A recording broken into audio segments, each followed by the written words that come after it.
এই গরমে কিছু ঠান্ডা খেতে ইচ্ছে করছে, তো চলুন খুব সহজেই বাড়িতে বানিয়ে ফেলি তরমুজের আইসক্রিম। তার জন্য প্রথমেই আমাদের লাগছে দুধ, যেটাকে আমি খুব ভালো করে ফুটিয়ে একদম ক্ষীরের মতো করে নিয়েছিলাম। তারপর কয়েকটা তরমুজ টুকরো করে কেটে মিক্সারে পেস্ট করে নেব।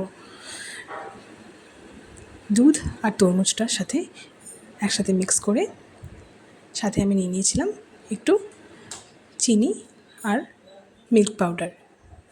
সবগুলো একসাথে মিক্স করা হয়ে গেলে একটা পাত্রে ঢেলে ওপর থেকে কয়েকটা ড্রাই ফ্রুটস যেমন কাজু, কিশমিশ, আমন্ড যেরকম অ্যাভেলেবেল থাকবে যার বাড়িতে সে মতো দিতে পারে। নিয়ে তারপর কিছুক্ষণ মানে ওই 7 থেকে 8 ঘন্টা রেফ্রিজারেটরে রেখে দিলেই রেডি তরমুজের আইসক্রিম। তো আজকের এই সিম্পল রেসিপিটা তোমাদের কেমন লাগলো অবশ্যই আমাকে জানিও। এটা কিন্তু খেতে অসাধারণ হয়, তো বাড়িতে একবার অবশ্যই ট্রাই করো আর জানিও কেমন লাগলো তোমাদের এই তরমুজের আইসক্রিম। তো আজকের ভিডিওটা এখানেই শেষ করছি, আবার দেখা হবে নেক্সট কোনো একটা ভিডিওতে নতুন কোনো একটা রেসিপি নিয়ে। ততক্ষণ সবাই খুব ভালো থাকবেন, সুস্থ থাকবেন,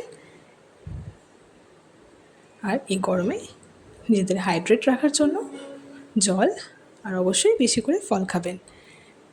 তো চলুন আজকের মতো বাই বাই।